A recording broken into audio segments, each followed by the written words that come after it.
Waheguru Waheguru Waheguru Waheguru Waheguru Waheguru.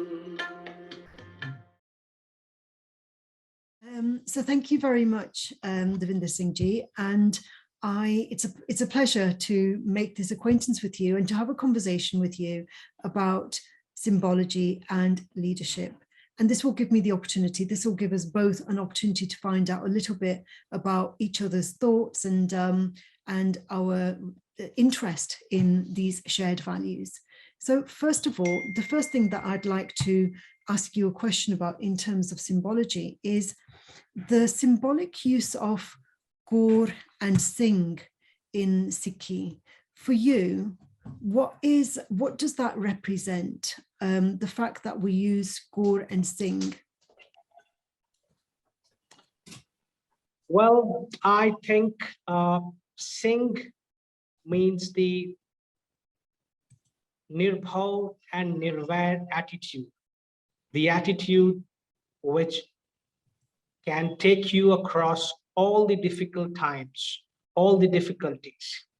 And Kaur is a culmination of two qualities. One is the noble attitude or the noble nature, and the other one is the soft nature, which is the very foundation of life on this planet. So if I have to talk about two different things, one about Singh and one about Kaur, Singh means, to me, it's a symbol of courage, it's a symbol of fearlessness, it's a symbol of the limitless possibilities that each one of us has.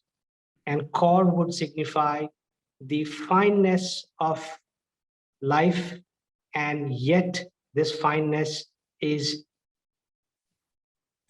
bold enough to take you through any difficult time.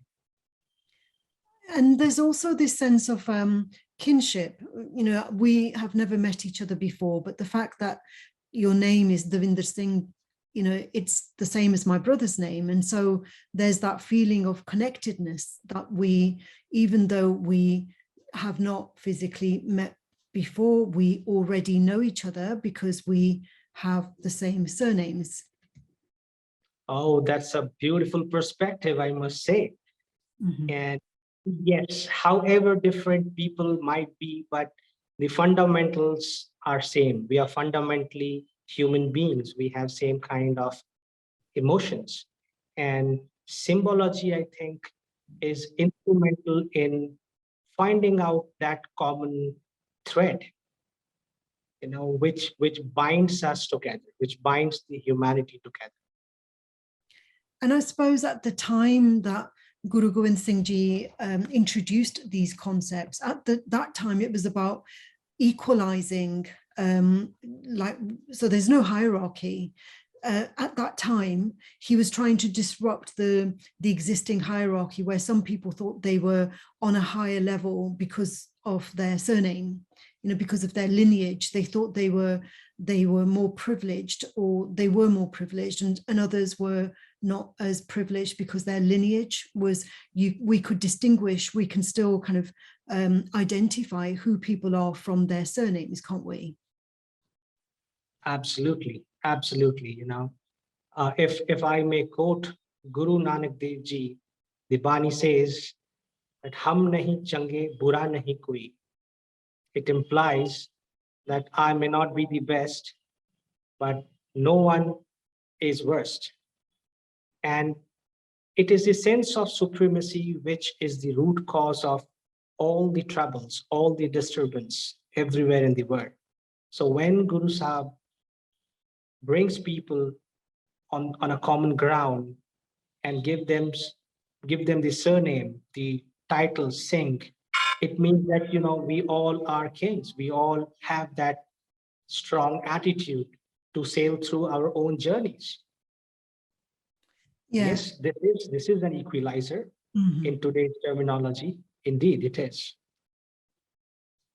Okay, brilliant. So the next symbol that I want to share with you is the Gurmukhi, the script, so that is symbolic. We the gurus created a new script for us. Why do you think we needed a new script? Why did the gurus offer us this new script of Gurmukhi when there were already many scripts that existed at that time? There was Hindi, there was Farsi, there's Urdu, there's lots of different scripts. So why did we need our own script? What did it symbolize? Well, that's a brilliant question. I never thought of it, but let me quickly deploy all my thinking ability. And I think, Guru Sahib wanted us to connect with the fundamentals of humanity, the very existence of human being. And if we delve down deeper into the lexical analyzers, how the brain functions, and how we understand and process the sounds, the symbols, and come up with meaningful sentences or expressions. So Guru Sahib found it very relevant to come up with a set of alphabets, a new script, which would be easier for the people to communicate, to start written communication, transfer the knowledge. So I think this could be a possible reason. And I'm open to learn about the different perspectives. So please enlighten me. Well, I mean, again, I'm no expert, but from what I can gather, it was about making literacy accessible to the masses. As you say, it's an easy language to learn. There are 35 letters and it's a phonetic language. And so as long as we've learnt what those letters symbolize, we can write phonetically. And so I thought that it was a way of innovating, of being innovative in order to create a tool which would make literacy more available for a greater number of people, the masses. That's what I thought. So it's about innovation. So this is how it relates to leadership, is that our gurus taught us to be innovative. If we need something that isn't there, let's create it. I have another thought here, if I may share. Guru Nanak Dev Ji started langar, and the concept of langar is not just restricted to nourishment of the physical existence of people. It goes to the spiritual and the social nourishment of people as well. And we know that without education, without language, without literacy, this is not possible. And I think, this is another reason why Guru Sahib started the langar of education. And it was very important for the langar of education to have a particular easy script which could be accessible by all. I see. So it's food for the thought, it's not only food for the stomach, it's also food for the intellect, isn't it? Absolutely. Okay, so langar in itself, what does that symbolize? Because Guru Nanak Ji, he introduced langar, as you said, and this concept of seva, serving selflessly. What does that symbolize, and how does that relate to leadership? Well, I think the very reason or the purpose of existence of every life on this planet is to be in the pursuit of inner excellence. And while we are in pursuit of inner excellence, we need nourishment. And Guru Sahib wanted to nourish the physical being of people, and in such an atmosphere where people would feel nourished intellectually as well as spiritually. So there comes the concept of equality. There comes the concept of a concept where Guru Sahib dissolved all the barriers, whether it be caste, creed, gender, social status, or anything for that matter it be. So it's very important, and we know if this world needs to grow, if this world has to grow, then there has to be a leadership in consonance with the principles of nature. And that is exactly what the langar is all about.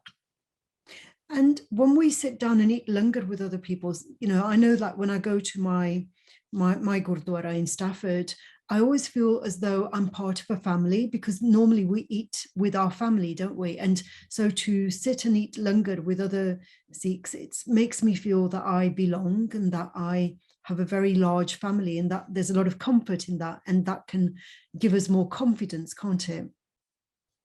Yeah, that's brilliant. That's, I must say, I'm getting richer by your perspectives.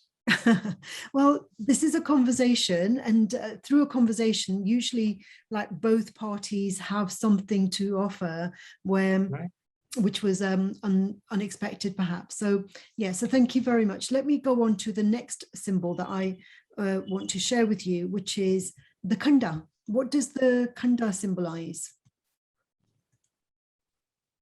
Well, Khanda is, a collection of weapons, and this might appear in general that it's just the collection, of some tangible stuff. But if we see the middle portion of Khanda, I think it symbolizes the uprightiousness, and the chakra, the circular component of Khanda, it signifies, the omnidirectional aspect of existence of our life. And the two swords in the outer part of Khanda symbolizes the Miri and Piri.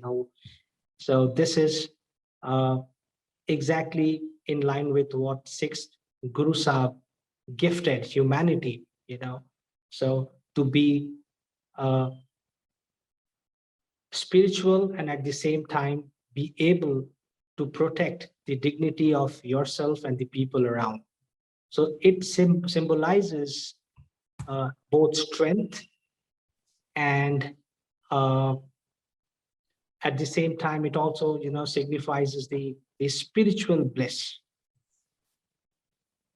Yes, and I suppose that the fact that these are swords, people can get the impression that it's about being a warrior, and it's not only about being warriors, it's also about being spiritual as well, isn't it? There's a balance between being spiritual and being political. And in a way, the swords for me represent activism. We have to take action. Brilliant, brilliant. See, building upon your thought, if I have to connect with the 5 tattvas of life, space is very important, space. And without being able to create a space or being able to protect the space, the spirituality cannot exist. So it is essential to stand for the right, and this collection of weapons, or the collection of swords, symbolizes that energy can only exist in a form, which could be contained with energy. So energy could only be contained with energy. Mm-hmm. And energy is the fundamental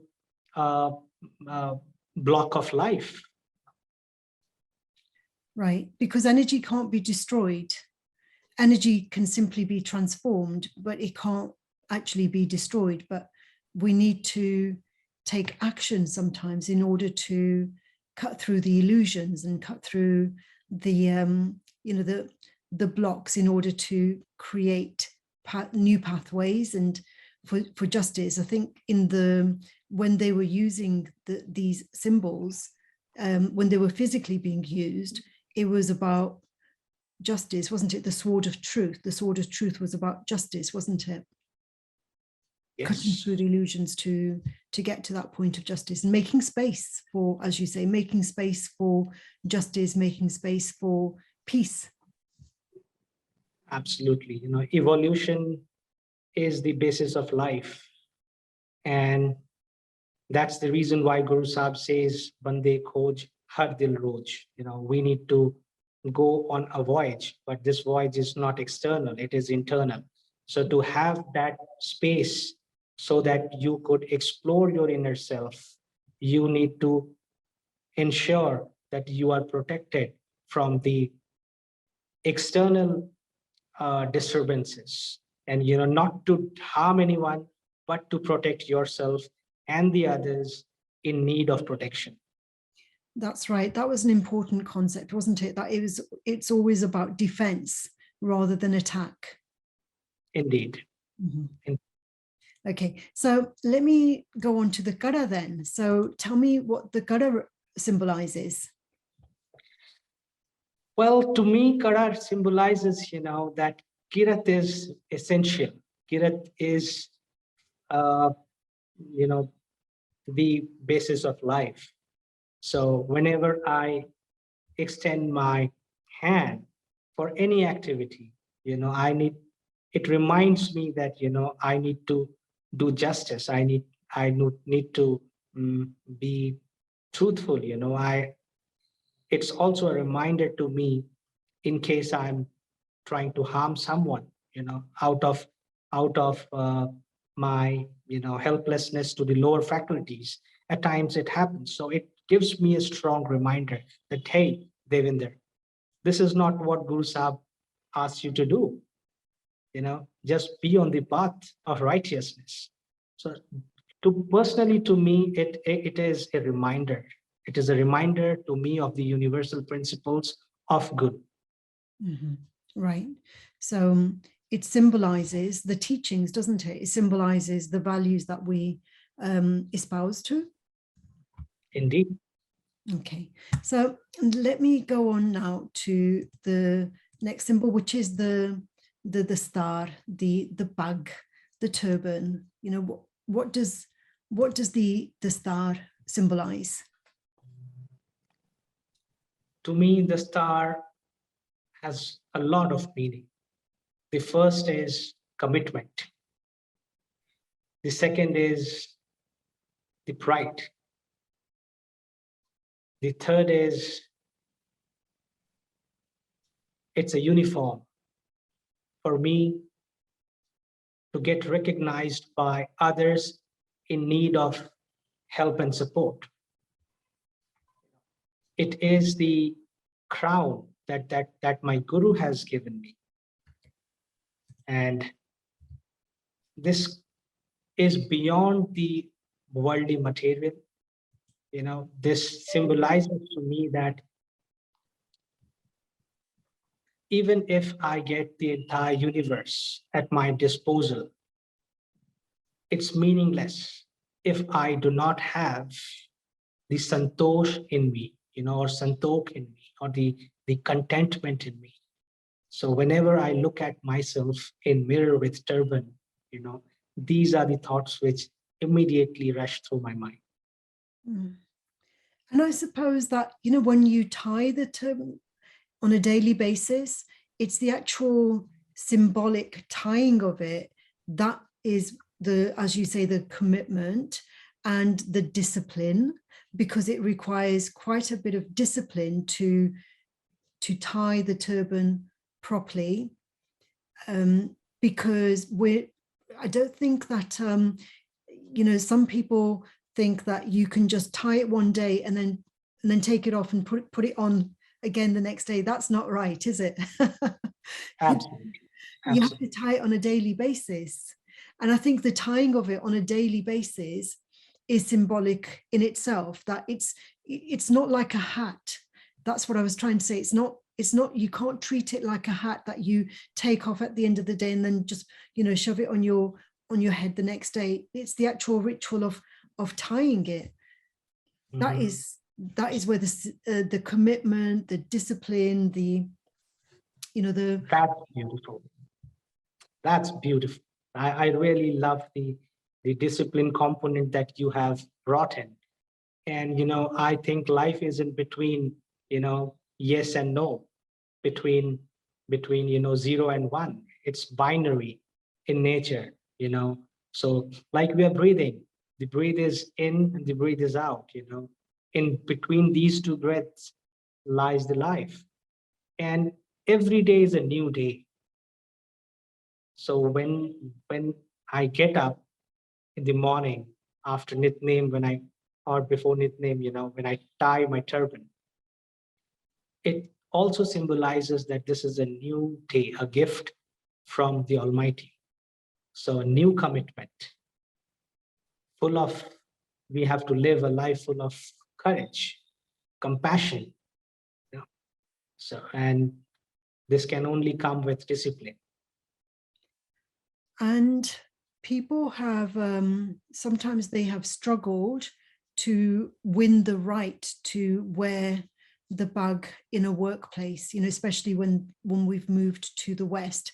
They have struggled, and it's been important enough for them to fight for this right to wear the bag, because it symbolizes so much more than simply something to cover the hair, right? It's symbolic of much more than that. It's symbolic of the identity and the values and the faith.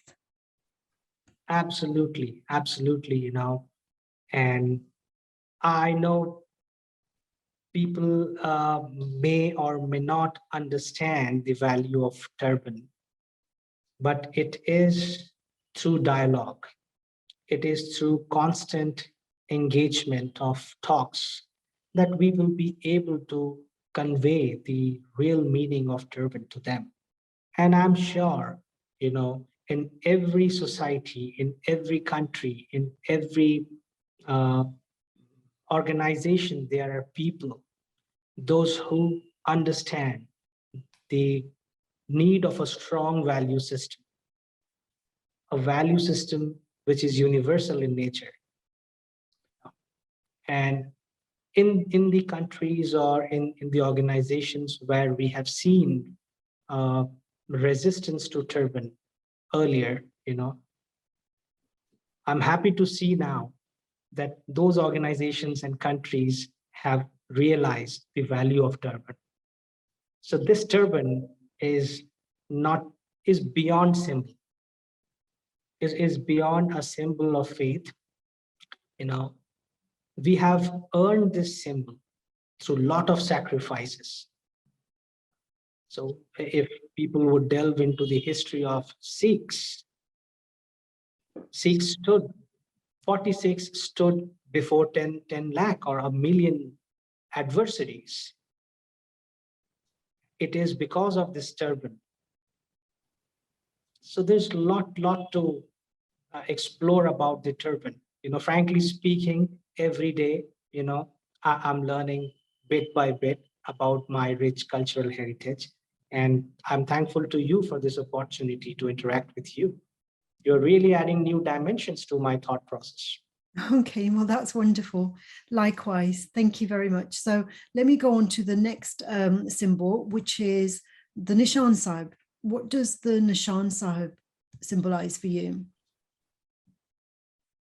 Well, as the name says, Nishan means it is a symbol itself, Nishan.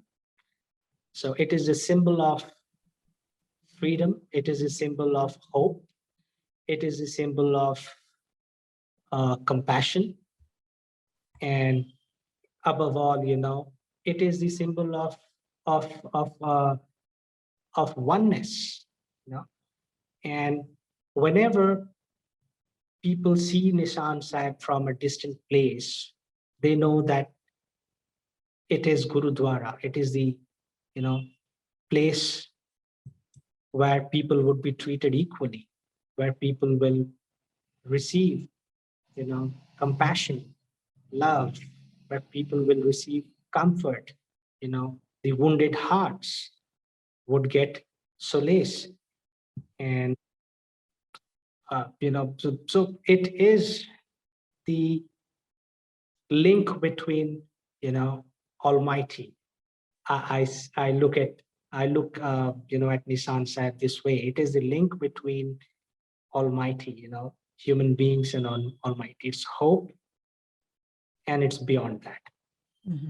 Right. And as you say, when someone sees the Nishan Sahib, especially in a place where people know what Nishan Sahib means, they know that they will be treated well regardless of their faith, because it's the Gurdwara is open for everyone, isn't it? Regardless Indeed. of their religion. But in some countries, like in the West, they wouldn't be aware of that. I know here I live in the UK, and I'm sure a lot of people who are not Sikhs would not know what the Nishan Sahib means, what it represents, so they might not realize that they would be welcome in that place as much as Sikhs. So let me go on to the next symbol then. So the symbol of Guru Gobind Singh Ji with the horse and the falcon. What does that symbolize to you? Well, horse is the fastest animal on land, and falcon is the, ruler of skies.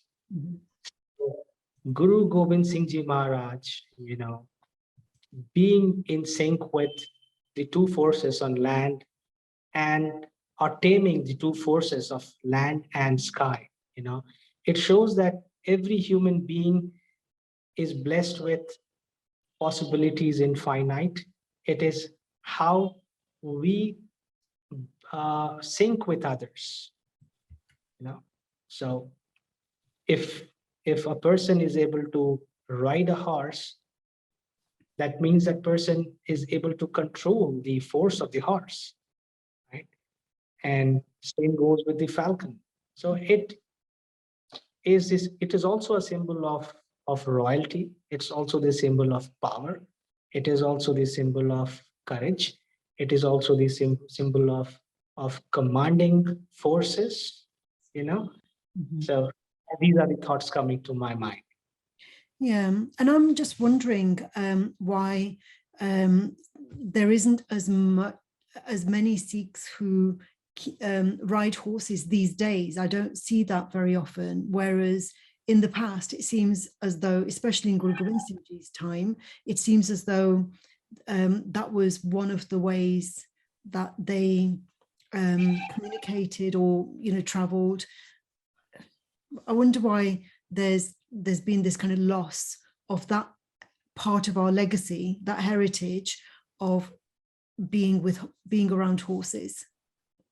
Right. If I have to talk about myself, I love horses. Me too. And I opt for horse riding.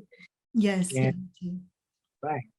And I think, these days, Sikhs all around the world, they enjoy fast vehicles.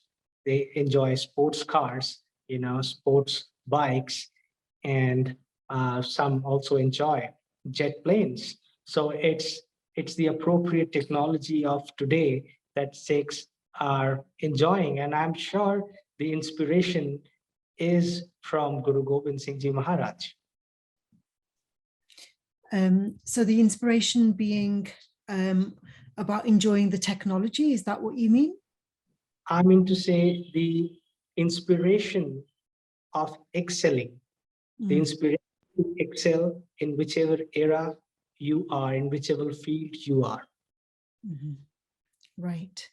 And being able to adapt, because there was the time difference between Guru Nanak Ji and Guru Gobind Singh Ji, the context was very different. when they both lived, and so their lifestyles were very different, weren't they? Right. And so you're saying that we have, like, over the last 300 years since Guru Gobind Singh Ji's time, in the last 300 years, we have naturally, in terms of material context, we have changed, like the whole world has changed from 300 years ago, and we've just simply adapted, and some parts of our legacy we have lost, never to be regained, and some parts maybe we can refine and refresh, perhaps. Right, this world is evolving, and 300 years is a long period. Maybe 3 days ago things were different, and 3 minutes ago things were different. So this is ever evolving cosmos that we are in, and Guru Sahib, they have not stressed on things which are limited to time, but Guru Sahib's philosophy, Guru Sahib's way of life has been, timeless. It is beyond time. And horse and falcon, symbolizes power, symbolizes the, uh, the most powerful means of the time, So 300 years ago, there were no Ferraris, there were no Bugattis, So, and there were no jets. So I don't know if there would have been jets and Bugattis, whether Guru Sahib would have, sported with them, or, so these are my thoughts. Okay, excellent, wonderful. Well, thank you very much for sharing those thoughts. I've really enjoyed this conversation, and I've learned a lot. Yeah, so thank you very much.